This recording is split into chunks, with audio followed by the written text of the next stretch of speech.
Cool. Hello. Oh, there we go.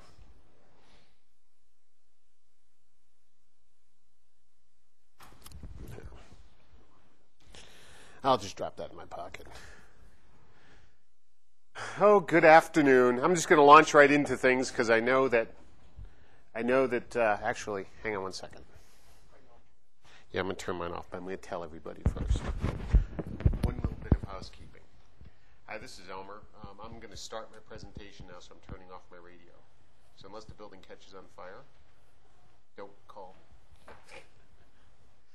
I'll be back in a little while. There we go. Or if everything goes blank. Oh, there we go. Hello. Where to start? Well, we'll start at the beginning. What I'm going to talk about today is the redesign and back end behind the new CALI website, which I know you've all been to at least once because you had to register for the conference. And as you may be aware, when you change anything, people don't like it. So it was interesting, some of the reactions that we got from people who came to register for the conference and had to deal with the new website. They ranged from sort of shock to like utter disbelief that we actually went ahead and, as threatened, changed the website. Because they hadn't actually looked in, say, like a year since, despite our various missives saying, we've changed the website, go and look. But we did change the website, and I think we're doing a pretty good job. I think it's a pretty good job because it's annoying a lot of people, which means it's changed sufficiently enough that people have noticed, and we've noticed the changes that we've done are actually helping CALI function better as an organization, and it's actually helping us reach more people. So I'll just launch right into my first point there, which is the design considerations. When I took over my job a little more than I guess it's been about a year and a half ago now, redoing the website was like the big thing. I mean, the CALI website hadn't been overhauled since 1996. No, that's not quite true. 98, something like that. And it had never been done with sort of an overarching plan, so it grew up organically. And organic websites, much like organic mushrooms, just sort of spread out in all sorts of shapes and sizes, and the website was like that. So when we started looking at it, one of the big things that we needed to do was figure out who was using CALI lessons. That was kind of the big thing. We wanted more information about who was using lessons and when and how and all that sort of stuff. And we didn't have that information, but we knew we could get it. The other thing was that we wanted to make it more of a PR vehicle. Well, not PR is not the right word. Sort of an aware. We wanted to use it as a way to raise awareness about CALI. We're not really doing that yet, although it'll come along. We want more people to look at the website more often. So if you're one of those people who only goes there once a year, if you email me like next April saying, I went to register for the conference, but I don't even remember where I was working last year, and so I don't know if I'm registered or not, I'll probably send you a nasty email. But, that's okay. Don't take it personally. I send those to everybody. But we want people to go and look at the site, so we're trying to do things to make it more reactive that way. And we wanted to do things like have like a stable back end, and we want to have a framework that we could use that would allow us to sort of pass the site on. So when Elmer's not working for CALI anymore, it'll happen eventually, right? The next person along will be able to look at the website and go, oh, I see what they were doing. It was dumb, but at least I know why they did it and can build on it rather than having to look at the code and go, I have no idea even what they were trying to do, and just having to tear it out and start all over again. So once we had those design, sort of parameters around, we started looking at platforms. Initially, the website, we actually started developing the new website on Windows 2000 with Cold Fusion, backed by MS SQL. Given our lack of experience with all of those products, it turned out to not be a lot of fun.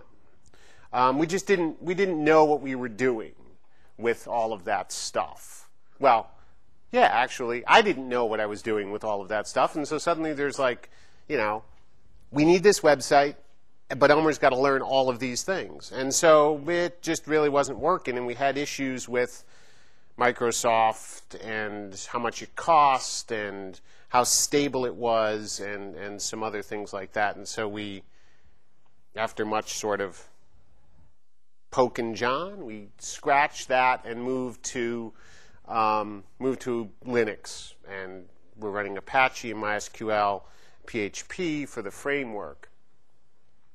But, as we were looking at what platform to build this on, we were really thinking about, we needed something that was flexible because we didn't know exactly where it was that the website was going to go. It had to be stable because we did know that during exam peak times, the website gets over 1 million hits a day. All right? That translates into several thousand lessons are viewed a day by a couple of thousand law students. So there's a lot of activity on the website, so it has to be really stable. Because a problem with the old site was as soon as you got over about say 50 to 60 concurrent users, people trying to get lessons at once, it just died.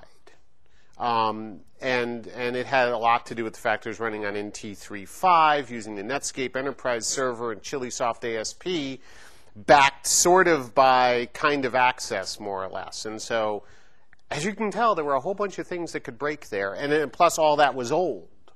And so it wasn't even supported anymore. When there was a problem with ChiliSoft, you kind of Google around for answers because, and the basic answer to any problem with ChiliSoft and Netscape Enterprise Server was get a real system. That's what people would write when people would post questions in like news groups and stuff. ChiliSoft is doing this on my Netscape server. And people would just answer back like, well, of course it is. That's what it's supposed to do. Get a real system. So there was no help for a lot of this stuff anymore, and it was just old. So moving to Linux and Apache, first of all, I was really familiar with that, so that cut down the sort of ramp-up time. And it gave us the ability to or it gives us the ability, a lot of flexibility to do things. And the other thing is when we're having those million-hit days, and we have 300 or 400 law students looking at lessons at the same time, the CPU usage is about 2 or 3% on the servers, or server really. It's just one server. So we're never running into problems now where the server dies. John knocked it offline inadvertently during the middle of exams this spring. Actually, I wasn't supposed to say that. But other than that, it performed perfectly.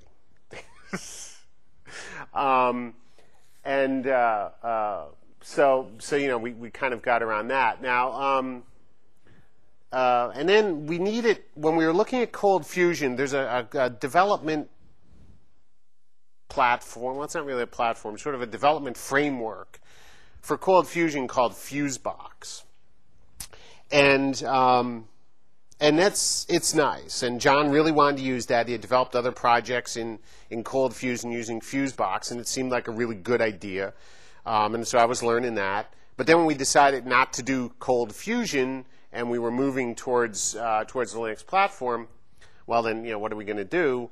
Well, as it happens, Fusebox has been ported to PHP. So we took the Fusebox stuff and basically just ported it over to PHP. So we actually, some stuff that we had started in Cold Fusion, we were actually able to port pretty easily from off of the Win2K platform with Cold Fusion and SQL Server over to Linux and get a lot of the same functionality and stuff. So that actually worked out pretty well. Yes.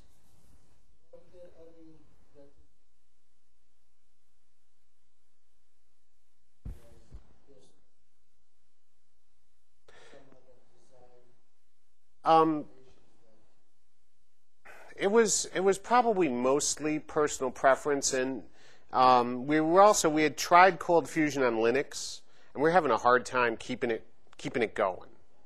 And we really wanted to get, at that point, we wanted to get away from SQL Server also, and to point Cold Fusion on Linux at a MySQL database, you had to run the Java ODBC thing, which was about as stable as, you know, a bowl full of Jello. I mean, it was really hard, and so at the end of the day, we just decided that it wasn't worth the licensing fees to do it, and so we just decided to go with PHP. And Cold Fusion is great, you know, when you use it in the, you know, in the environment that it wants to live in. It's really great. I mean, you can do a lot of really great stuff with it. We were looking at, you know, wanting to get something going without spending a ton of time, you know, learning something else. Because by this point, I'm already like 6 months behind where John wanted me to be. You know, by the time we were making that transition.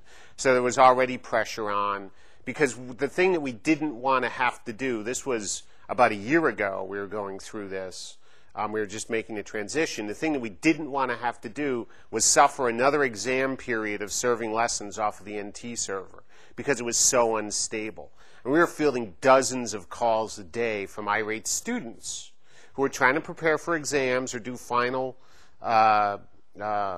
final semester assignments, who couldn't get at the lessons. And it was because the server was down. I mean, the NT box was set up to reboot itself every 4 hours. During exam season, we kicked down a little batch file just to keep it going.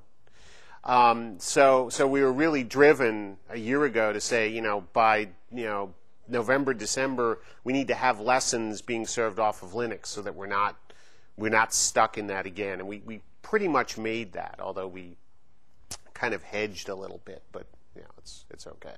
By this past spring, everything was running on Linux, and as a result, aside from students who were having some issues, most of the issues that cropped up were around the broken style sheet that I was using, which was my fault, but I've fixed now, more or less.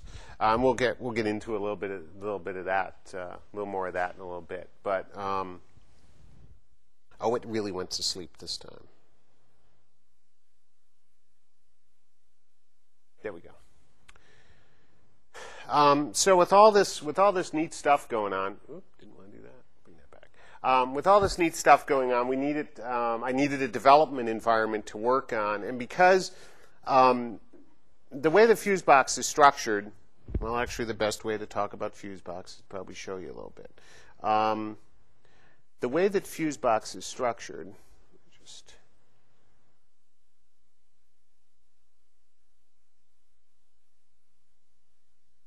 you end up with, I mean, Fusebox is essentially, the best way to think of it is sort of a series of wrappers, right? It does a bunch of includes in PHP. So the index.php file is actually sets off a sort of cascade of includes, and depending on where you come in the tree, depends on how many levels of stuff you include. It sounds like there's like a lot of overhead, except that each file's, you know, aside from the main ones, which are you know, several hundred lines, each file tends to be 15, maybe between 15 and 30 lines of PHP. They're not really long. So the overhead isn't really that great. So it works out pretty well. But because we wanted to use PHP, or we wanted to use Fusebox, and we also wanted to be able to sort of have a way to for multiple people to work on the code. Also, we went with using CVS to actually manage our code, which makes sense to any Unix people out there, I know. But you know, it's not something that like CALI had ever done before, and frankly, it wasn't anything I had ever done before either. But what it did allow me to do is actually have versions of stuff, so that you can go in and look at, for example, let's see, something that changes quite a bit. We can look at, let's just take a look at the status. Or maybe not. I'm having trouble hitting things, so you have to take my word for it on CVS. But what CVS lets us do is that, you know, it's sort of a check-in, check-out kind of thing, and it tracks the versions of the files, so we can tell when Elmer edited a file, and then if John goes in and does something else, you know, like we see, you know, his changes turn up when he commits back in, and it works pretty well. We haven't done a lot of sort of multiple development stuff, but I'm using the Noosphere PHP Ed editor for this stuff for PHP. Primarily because it has just a handful of really neat features that I couldn't find in other things, which is it allows me to do, when I hit quotes, it gives me both pairs, and I can just type in between, so less likely to forget to close a pair of quotes and then have to like track all that down and figure out where that broke. It has pretty good autocomplete. It also plugs directly into my CVS, and it also does FTP connections, so that I can upload stuff to my development area on the server and test it before I commit it to CVS. So I've got a lot of control over what's going on. Fusebox itself has some interesting features. One that's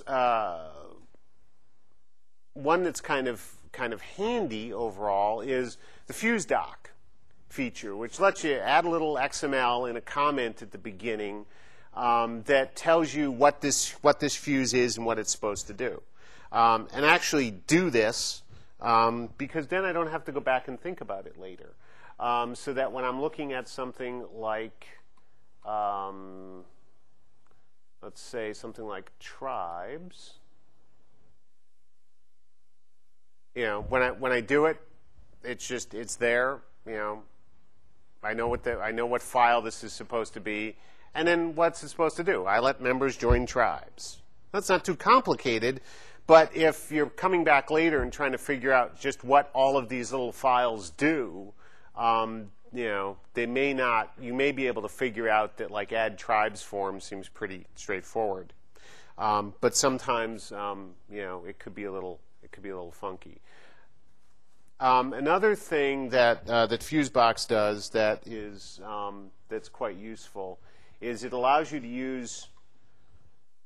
It basically runs off of there are circuits, and then fuses, and then fuse actions. So a circuit is basically like tribes is a circuit. Okay, so it's sort of a everything that happens in a given folder, and it's basically around like sort of one area. So tribes, teaching is another circuit, lessons is a circuit, and then inside of those you have fuses, which are basically the different things that happen inside of a given circuit. And the switch file basically allows you to lay out what the different things are, and then you can pull, and then you sort of hit those as you go through, and you can build in things like security and all that sort of stuff, which I'll talk about a little bit more in a minute. To manage the database side of stuff, I use SQL Yog, which connects me to the database, and this was definitely working a minute ago. So we'll see if it wants to be happy or not. Connection to server successful. That's fine. Can you show me anything inside the server? Oh wait, here it comes. Oh, there it is. Okay. So that's our database. Okay, and then this is the you know, and you can sort of pick up some interesting stuff. For example, there are in lesson runs, which is actually every time somebody accesses a lesson on the web, it adds a record to, it adds a row to that table. We've got 185,590 rows. That's since November 6th of last year. So that's how many lessons have been accessed, either downloaded to be installed locally or run over the web.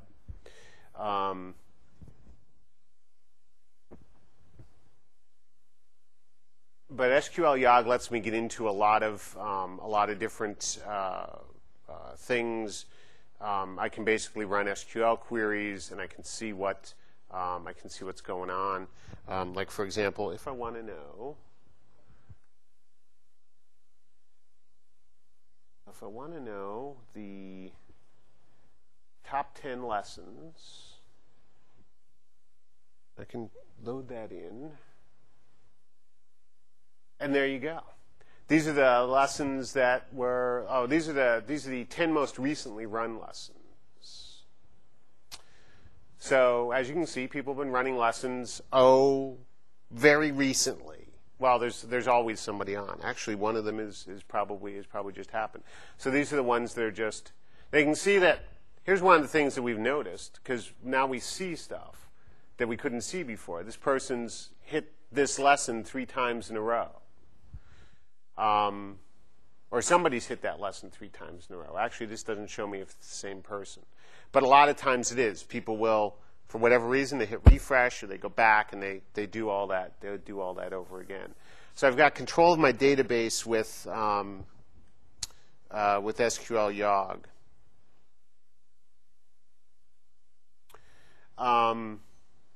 And then I also use a development site. Mustn't forget about that, so that I can actually so I can actually test things without mucking about in the. I keep a separate copy of the database just for testing, and then this is the development site. John has his own development site. Sam has his own development site. So we can all test code without messing around with somebody else's stuff, and also without messing around with what's in production. This is, of course, a change from the way that a lot of people still do, I'm kind of sorry to say, web stuff, which is sort of, create the thing and then like kick it loose and see what happens. We do like to test stuff, as much as we can before we turn it loose, so that because we know that there's always students. There are always students using the website. Always, always, always. I mean, they never go away. They dwindle to 8 or 10 an hour, maybe, like this time of the year and at 3 o'clock in the morning, but they're always there. So our website is really a 24/7 by 365 or 66 sort of operation. And so we really can't afford to have it, sort of be messing around with and that kind of stuff. So that's why we have the test site to take a look at stuff.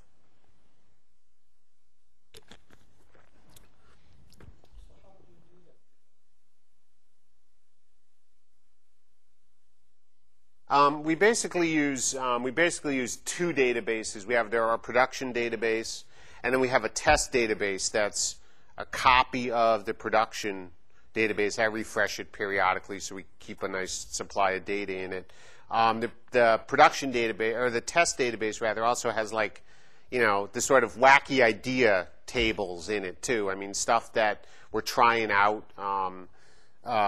The tables that we use when we were importing stuff over from Access. So we do a lot of stuff in the test database also to keep, so that we don't have to use the production database. So the production database is just always ready to go, just for the production stuff. And it's still it's not a foolproof system, because sometimes little things that we missed in the test database creep into the production database, or things like, especially when we were importing data from Access.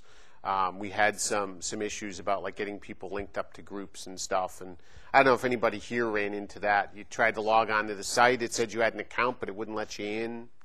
You asked for your password. It sent you a password. You tried it. It still wouldn't let you in. Send email to the webmaster or to Elmer saying, I don't know what the problem is. And the problem was that when we imported your record over from the old system, it didn't get linked to your school or to one of the groups that we have. And so it had no way to complete the authentication process. So it found your email address and it recognized your password, but then when it went to get your group stuff, which you need for security to get into the site, it couldn't find any, and so it would die. And that's actually by design for the site. We didn't, of course, intend to lock people out inadvertently. So I think we've cleaned up most of those, but there's still some people who haven't come to the conference this year. I might not have caught those, but so the test site lets us try and debug all that stuff before we take it live, and most of the time it helps, and sometimes we miss stuff.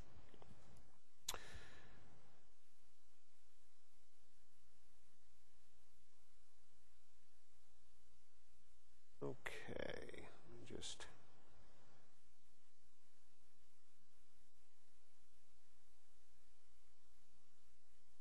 didn't shrink up too well.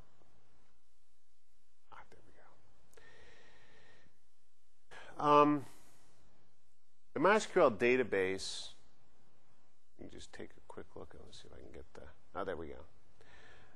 These are the tables in the database. I mean, one of the things that we're trying to do is get CALI as an organization interacts with lots of people in lots of different ways. We interact with thousands of students, primarily for lessons. We interact with probably 1,000 or more faculty at various levels, as authors, as fellows, as board members, as friends of CALI, as folks who just use lessons and that sort of stuff. We interact with registrars, the CALI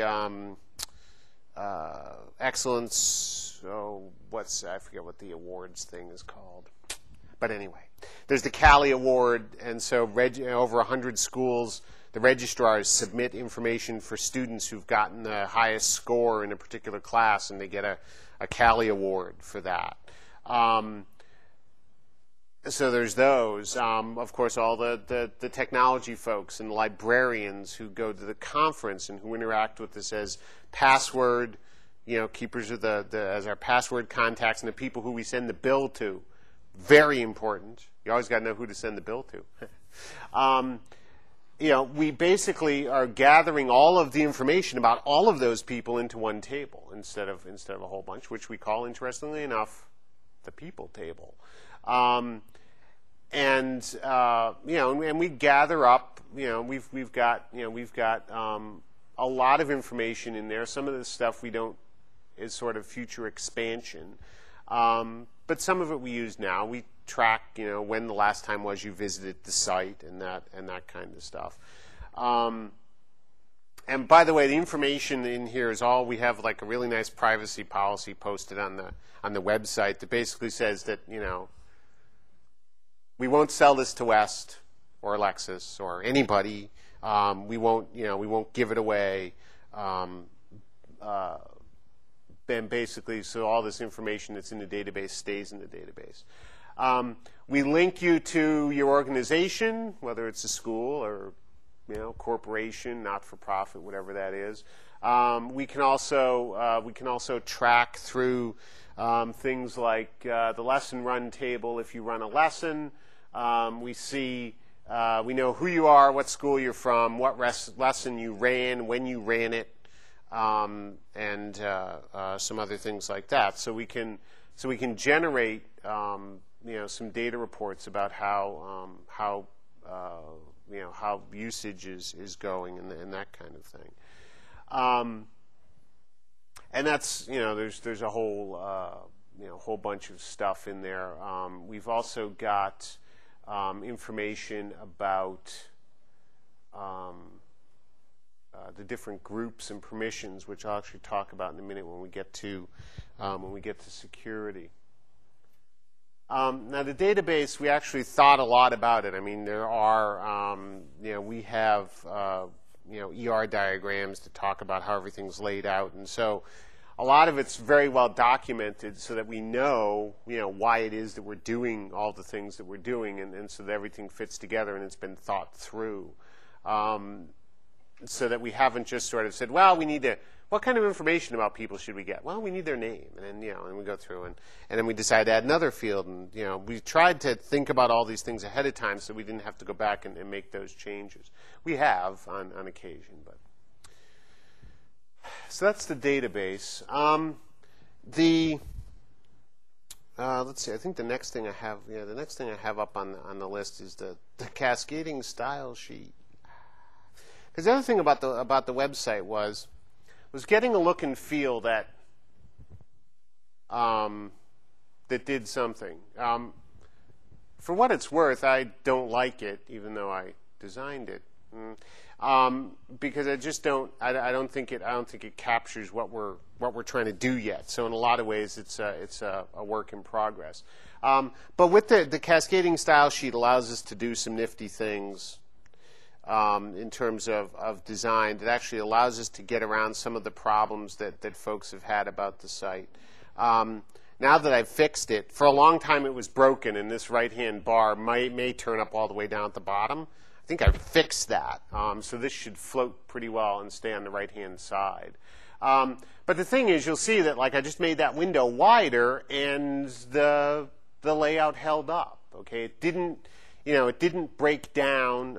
It didn't move around, so that we can actually have people looking at this on some relatively narrow screens. You start to get a little overlap because of the length of the number of characters in things like the menu bar at the top there, and some of the other pages have set there's buttons, and so that the text doesn't always shrink down. But what it does do is it allows us to have this kind of control. So we've got layout. It can be, you can make it wide, you can make it narrow. It never sort of scrolls off. The other thing that the style sheet allowed us to do was make the font size flexible. So instead of specifying a specific fixed size for the font, basically I just described the names of the font and the size as 100%, which just means that relative to whatever, it basically takes cues then from your browser and allows you to adjust the size of the font.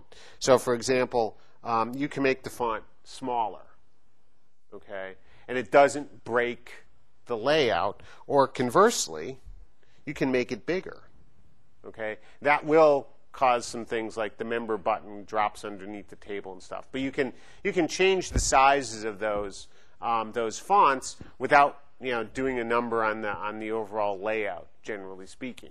And because we had a lot of people who complained about the fixed size fonts on the old site being a little tough on the eyes.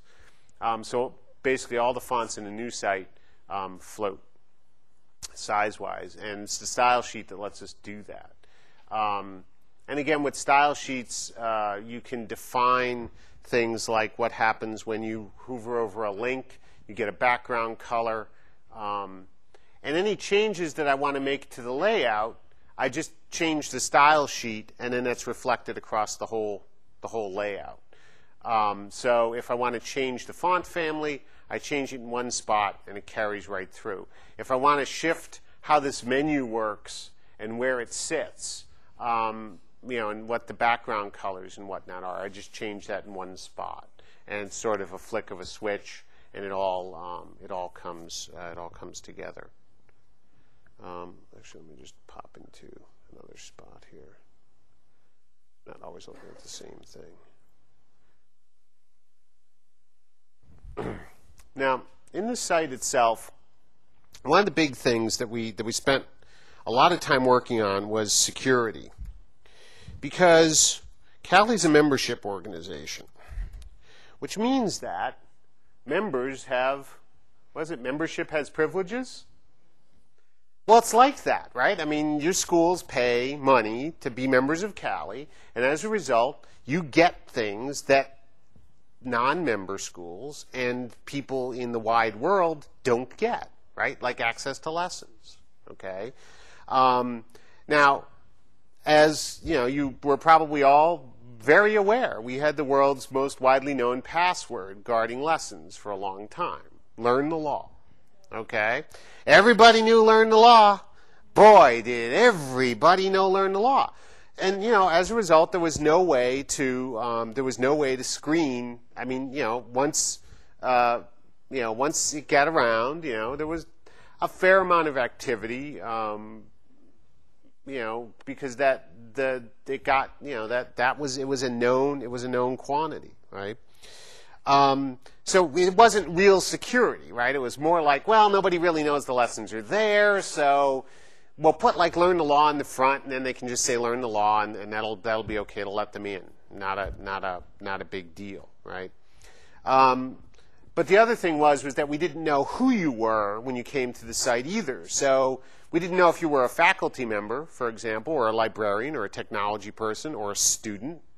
In which case you might want to see different things on the site, and we wanted to give you access to different things. We want the faculty to have access to certain things. We want the librarians to have access to certain things.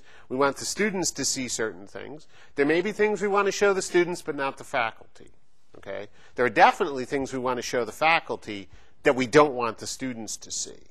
So in order to accomplish that, we needed to have security. So basically, we came up with it's kind of a group-based permission system, so that you belong to a certain group, and then because you're in that group has a certain level of permissions, and the fuses are protected. Those little bits of code are protected by a permission level. And when you know what the permission level is, you can, where the system knows what the permission level is, when you log in, it then decides what you can see. And that actually is working out really well for us.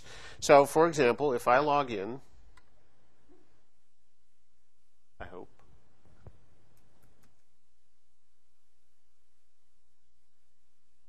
Woo! Okay, first of all, it knows who I am.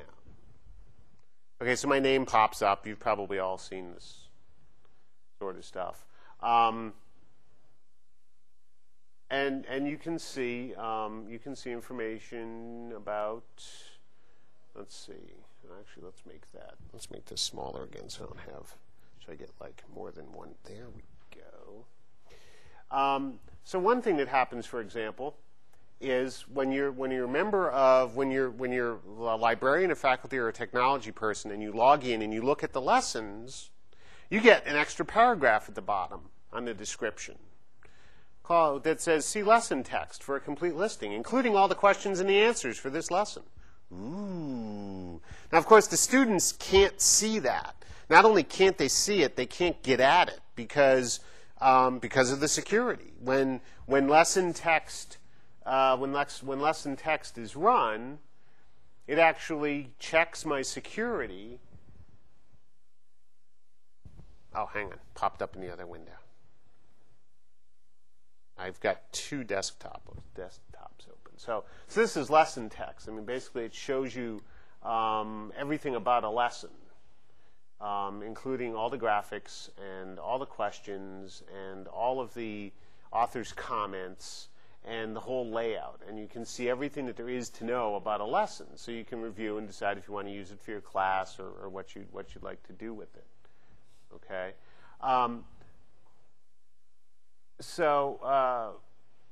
Certainly students might like to see something like that, but they can't. And the reason that they can't is in the security. If we look at the switch for teaching.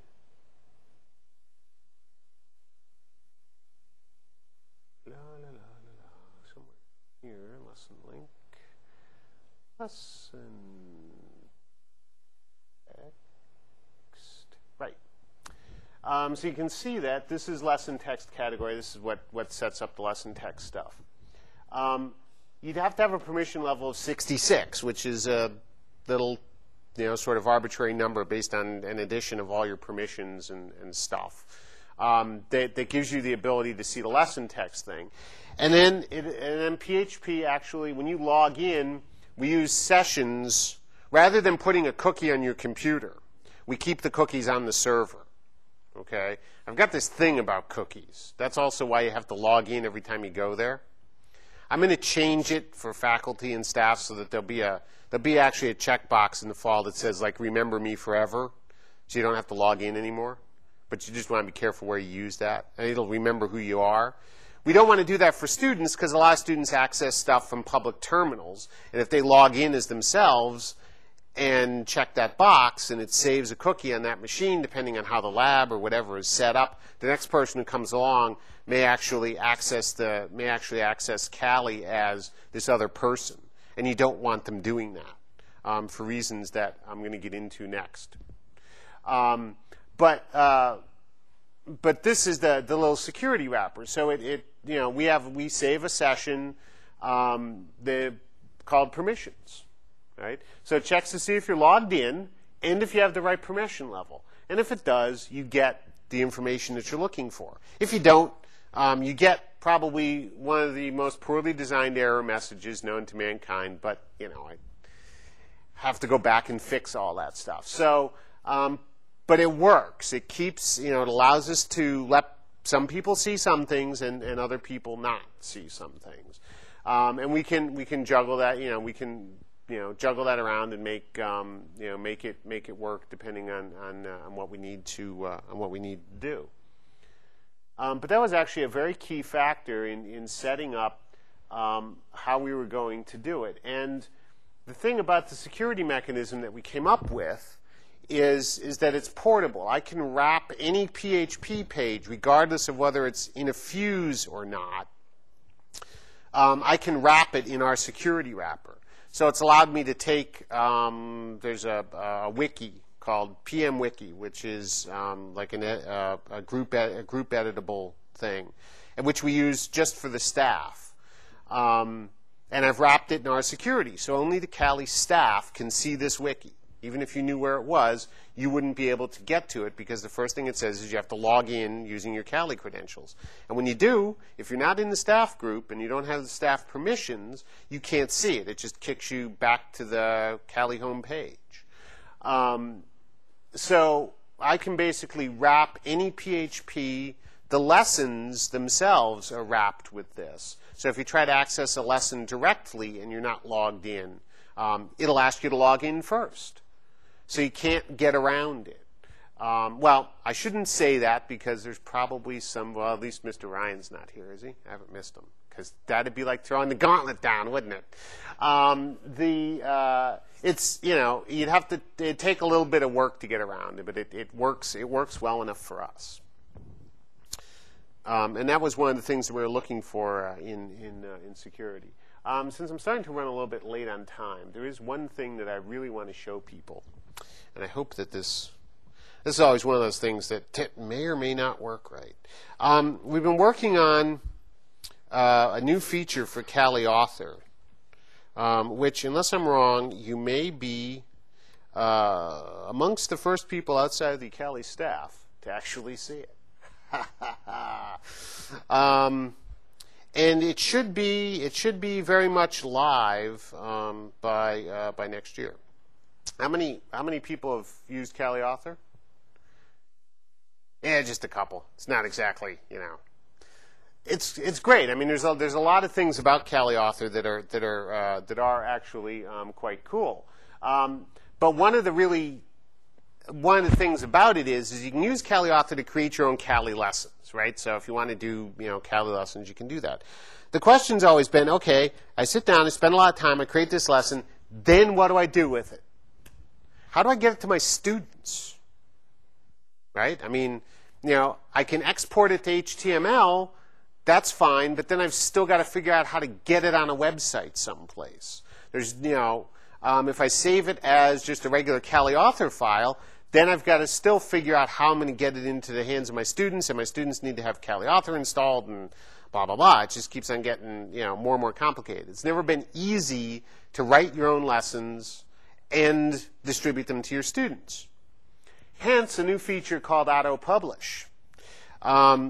What we've done is, Sam, the programmer, who's responsible for putting together CALI author, has added a new feature that basically allows you to publish a lesson created in CALI author to the CALI server.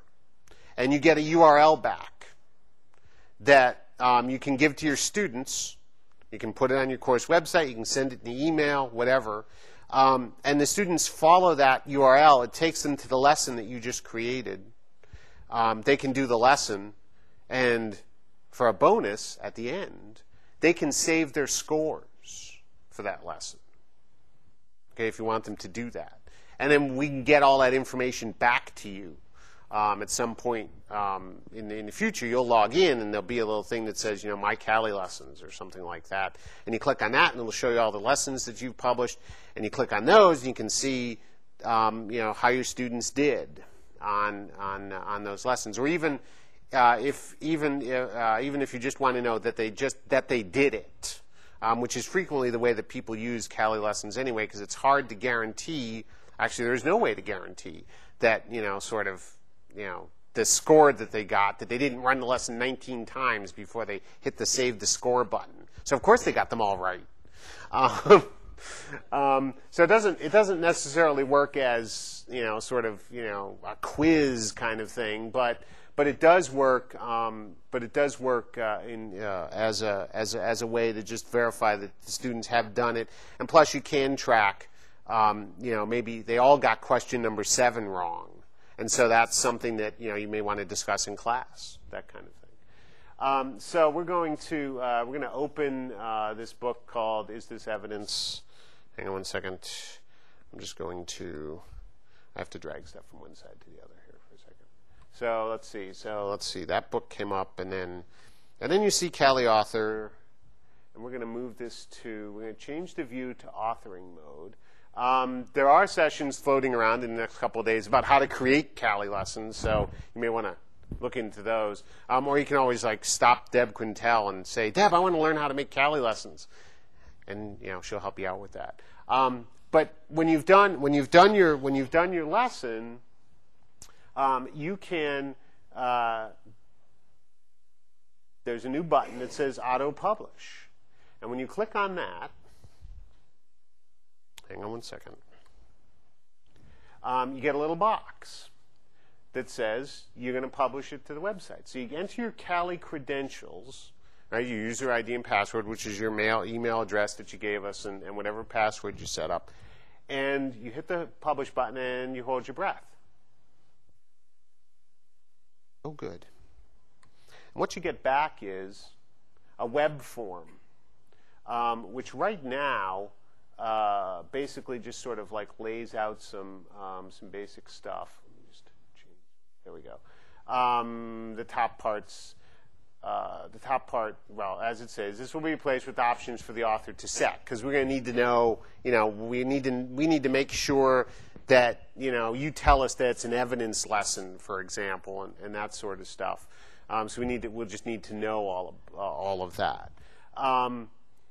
But when you scroll down, you see at the bottom, it does a couple of things, actually. Not only do we stash the lesson in the database, linked to you, but we also write it to the file system on the server so that we don't have to serve it up out of the database. But it gets written out in an XML file, which, when you send your students this URL, it actually launches the CaliFlash Viewer. Okay, so this is the new way to look at CALI lessons. All right, which is inside of a Flash applet. So this will run in any web browser on any platform. So we don't have those problems anymore. But what you did was you just did a lesson, you created a lesson, you saved it to the website, you sent the URL to your students. They follow the URL, and they're back at the lesson. They then click the Start the Lesson button. They can do the lesson. I'm going to skip right to the question. They won't, however, see all of the great debugging stuff. This is not even technically beta software, but it's coming along. It will actually be cleaned up, and it will be on, well, I don't want to say it will be on the CD. John's listening. He's liable to come and get me. It should be on the CD that'll be distributed in the fall. So I say yes, and then this is my little response box, and I can clear that. There's a button right here. Might be a little hard to see. It says, see your score report so far. So I click on that, and I get my nice little shiny certificate, and it tells me that I answered 1 out of 1 questions correctly. My score is 100, all this nice stuff. It's very happy. And here's something that says, upload your score and responses to the CALI web database. Or you can print it. If I hit the upload button, it uploaded the data. I get another web page, which is back here in this tab. Right now, it just sort of repeats it here because we had to take a break from doing this to actually do the conference. I probably would have rather done this sometimes, but especially after yesterday. But that's okay. Everything's working fine now. But basically what this does is it takes the, it gives you, tells you question 1, and it shows you what what kind of a question it was, and that my answer was right, and that it was a yes. And so if there were multiple questions, it would show you multiple responses. That's where we're headed. And that's one of the reasons why we wanted to have this database system in place on the back end, so that we could do things like this that actually allow us to, when students save their score, as faculty or librarians, if you create a lesson and you publish it and you go and you log in, you'll be able to see the lessons that you published and edit them and check to see if your students have done them, check to see if other students have done them, if you've listed them in the public directory. Who knows? You might find out you're very popular at Harvard. But on the student side, when the students save their scores, they'll be able to go back in later and look at how they did at lesson, on a particular lesson. And they could very well do one lesson several times and save the scores. I don't know that, having been a law student, nothing could be further from my mind than putting myself through something like that. But, these are different days. They may indeed, work through a lesson 3 or 4 or 5 times, saving the score each time, and then go back and look at, how they did at different periods. I don't know, but they'll be able to do that sort of stuff. So, I'm running out of time. Down to the last 5 minutes. I've been hanging out in the control room mocking people who've run long, so I won't do that. But I will take questions. I'll also show off XML if anybody wants to see it, because I know Tom's going. Any questions? Are we on the right track? Are we off the rails? Does anybody really hate the database and wish, or the database-driven website, and wish I would do away with it altogether and just go back to learn the law? It's okay. You can tell me. I'm also looking for suggestions on the interface. I've got some ideas, but I'm not a very good interface guy. I can write those SQL queries, though. I can get the data in and out of the database. How you want to display it's your problem. That's why I tell John, but it doesn't help him either. Yes? Mm-hmm. No, it's open source. That's the other thing. Everything is open source. The tools I use, the PHP-ED and SQL Yog, they're both commercial products. They're not cheap either, I'm sorry to say. But they do have neat features. Fusebox and, of course, Apache and MySQL and all that stuff are all open source. Fusebox.org is the place to start. And then there's a more complicated URL for the PHP folks, because they're sort of off on their own now. But because Fusebox is actually, with the latest version of Cold Fusion, Fusebox migrated into an object-oriented Java clone that's just really annoying. and has no, that really can't, they've tried porting it to PHP, but PHP is a scripting language, no matter what anybody tells you. Yes?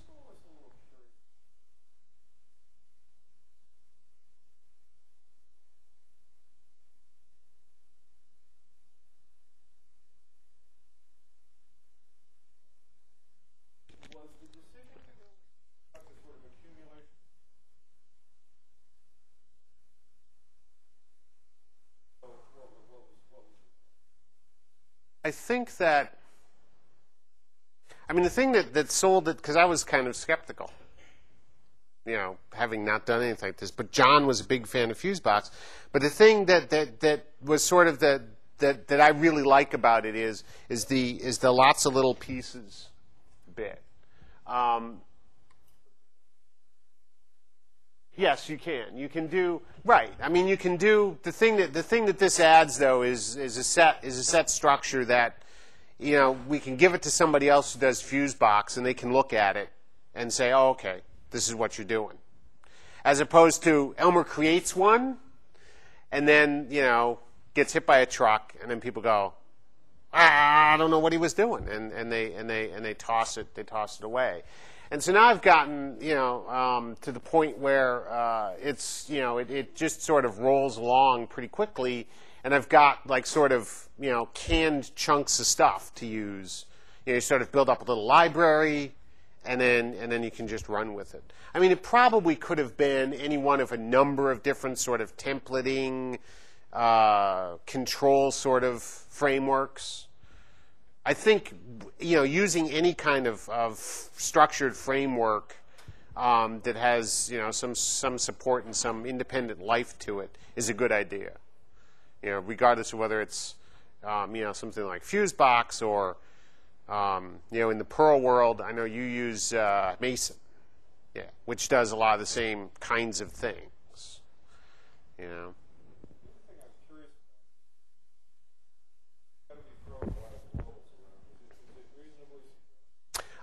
Yes, because we've actually, do we have the global? I forget if I've got globals turned off. It does throw them around, but not as many as you might think. I spend a lot of time sort of redeclaring things when I need to, just to be on the safe side.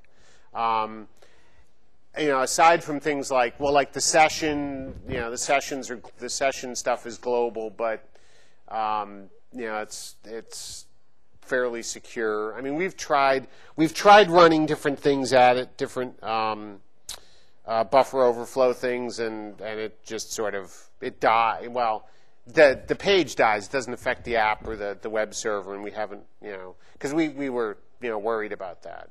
The other thing that we do with the Flash thing, Flash is actually sending raw XML data, raw post variables. Which is not necessarily I don't know. It makes me a little nervous, but there's never been really any. There's no documented reason for me to be nervous. It just sounds bad. But it's like I'm sending raw data to my web server. Ooh, But we've tried to keep that kind of security in mind, though, too, because we don't want to have any problems. So, anybody else? No? Okay. Well, thank you. And there it is, 1/2 Woo!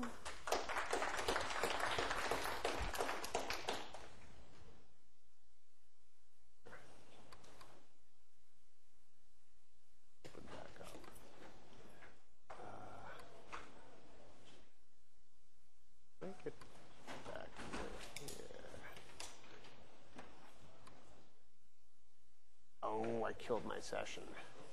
That's no fun. How about this one? Oh, there we go. Running your application on PHP 5 yet? No. No, I have no particular inclination to yet. So. A lot of things broke. Yeah, it's. Yeah, well, it's another one of those things where like, hi, we want to be like Java.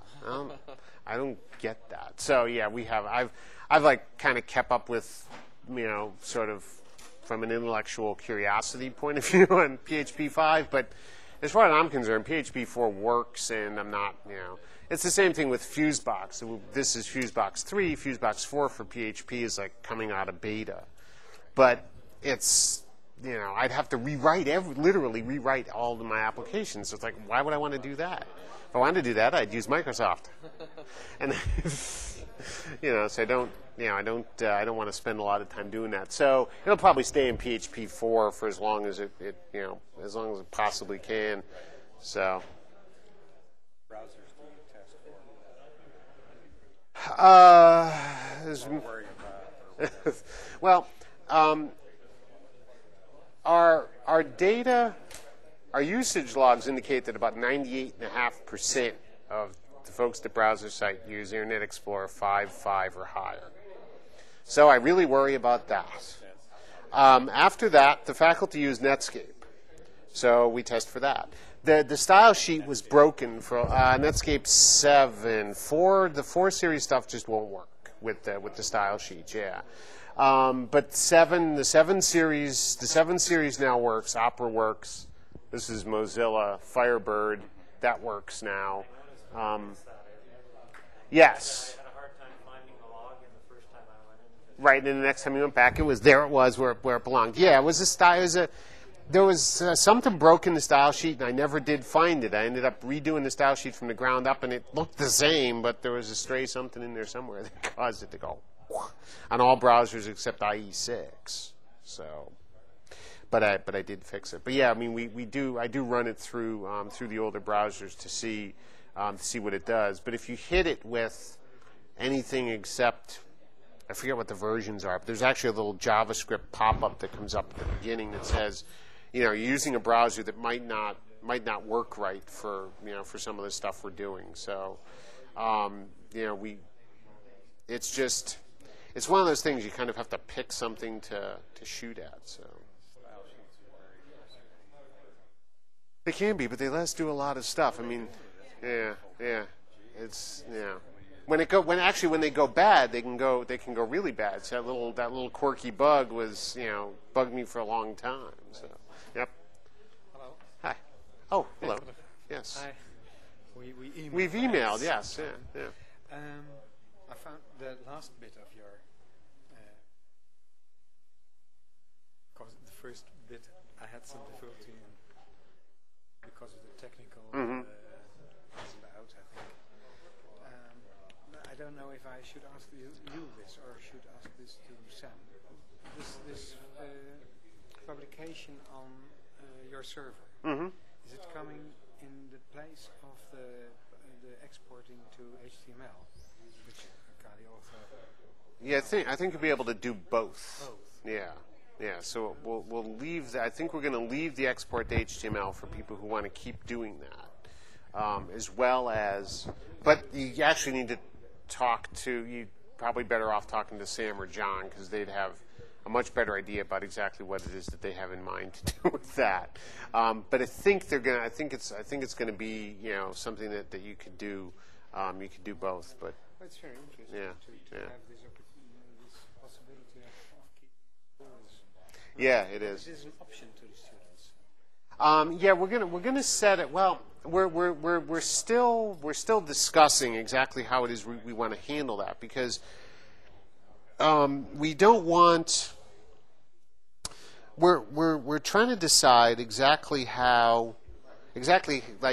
what point. Like if they take the lesson, like if you create a lesson and you send them the URL for the lesson, and then they get to the end and you tell them, I want you to do this and report your score, then do we want to force them to report their score when they get to the end because you said that they needed to do that? That sounds kind of reasonable to me. Or do we want to sort of give them an out that says, well, go and do the lesson again and then report it later or something like that? I mean, we're trying to figure out exactly what combination, we want to do. Maybe you'll say, well, you don't have to report the score on this one, or I don't know. We're still trying to sort it out because we're just. It's one of those things where, like, just trying to get our heads around exactly what it is that we can do with it yet. So we're It's not only a technical problem. right, exactly. There's social and there's pedagogical reasons for when you want to capture the score and stuff like that, and we don't want to so. We're trying to sort out, and I told John, I said, we need to talk to faculty about that, about when, how they'd like to see that, and then we probably need to talk to some students too about sort of what their reaction will be, because now students can do a lesson, 18, 20 times, 100 times till they get all right, and so if you suddenly spring it on and you have to do this lesson, you get one shot, and then your score is going to go to the faculty, that's a whole different thing for them. And we need to figure out how we kind of want to shape that for them. So we'll sort all that out though. Total different question. Sure. Which still is there. I asked you some months ago about the score button in HTML. You export your lesson to HTML, and then when I have it in the browser and I use the score score button, and everything's okay, everything works as it should, then I upload the HTML lesson to Blackboard, Word 6, I suppose, and then the score button fails. I do remember that. I thought you asked me what version of Blackboard do you use? And then that's as far as it went? I Okay. use 6. Then, okay, I'll have to go back and take a look. So I haven't solved the problem. Because that used to, something like that used to crop up when there was, when stuff wasn't getting in the right directories. Because the score thing relies on the shared directory. Yes, that's not a problem. Okay. Because no, I don't think so. Because it all works perfectly when I take it in the browser. Mm-hmm. It's all. It's into uploaded till. The proper Yeah. cast, all in. Yeah, because it sounds like something, at least from because the scoring part relies on something that's inside of the shared directory, I think. Or not now. Yeah, actually not now, because I've actually got to. Yeah, because I've actually got to go and stop all the video encoding and arrange them up for the next. Yeah, because tomorrow and Saturday will be a lot less hectic. So, if we get okay, and we'll take a look at it and we'll have Sam. We should get Sam to take a look at it too, because he understands more about how the internals of where everything needs to be work than I do, and we'll just sit down with them. Sam, I've never seen that. Well, actually, you should go out the registration area. He's out there. So, yep.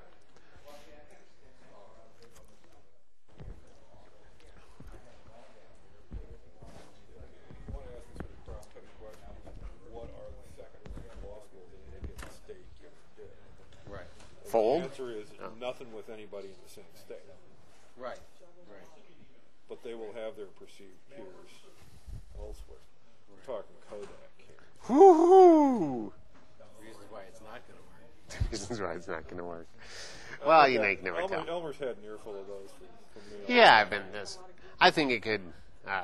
Who knows? It's one of those things you got to try, though. You mean like putting your finger on a hot stove, for example? That's right. Or, Hey. Sex with actresses, always a bad idea. Well, yeah, I know that. But well, if I only knew then what I know now. You may be live on the old. Oh, geez, yeah, I'm roaming around going, hey, how's it going? Hi, Mom. Yeah, everyone can hear their conversation here. Oh, sorry. No, that's all right. It's all good. It's still webcasting, though, too. Yeah.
It's